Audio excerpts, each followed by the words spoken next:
1998 to 2003, I believe, Jaguar XJ8. I'm doing this video because I couldn't find any other videos showing the disassembly of this. There are some diagrams on the internet and on the Jaguar forums. However, I couldn't find any videos showing the disassembly. I'm not doing a full demonstration of the disassembly, but I'm showing what I did in order to remove the rear shocks on this vehicle and to install the new shocks. I'll start with the rear driver side first and demonstrate. So in order to do this, you have to remove this bolt, and there's all the bolts here for this subframe. That's just some of this is some of the grease here is a PB Blaster, because some of these were rusted because the car sat still for a while. At any rate, so what I basically did is you remove the bolt from this hub here, and then there's another bolt that's right here that goes in here. That's the bolt for this piece right here, right below the control arm. And on the other side, it was rusted, so I had to use a cutting tool in order to do that. But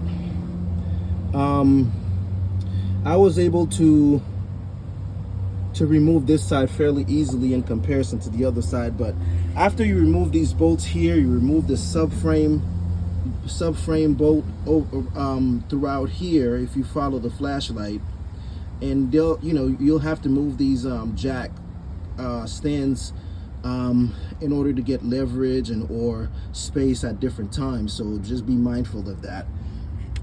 There are 4 bolts on the assembly for the tower, for the shock tower.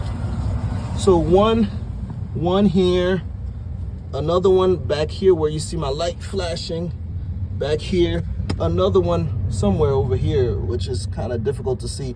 So it's a total of 4 in each corner. Once you remove those, you can use a breaker bar like I'm about to right here, using this breaker bar to push this down in order to get this out and then put the new shocks. I do recommend getting the original Bilsteins. They're more comfortable than the KYBs. That's from personal experience. I've got the KYBs and another XJ, and I can tell the difference.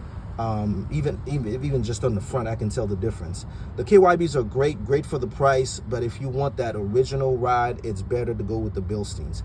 So at any rate, I hope this, in some ways, this is not a full demonstration, but it is a form of guidance to help folks be able to see what I did in order to even get there. I'm going to continue with taking this off because it's getting dark and I need to finish. On the other side, I literally had to use a cutting tool to cut this out to get the shock out. It was rusted. I ordered the bolts. The bolts were about $16 a piece, and as you can see, I got my thing of grease here. As soon as I'm done, I'm putting that grease on these new bolts that I have right here for that, just to make sure I have no more rust in the future. I wish this helped someone. Good luck, and keep on driving these Jags.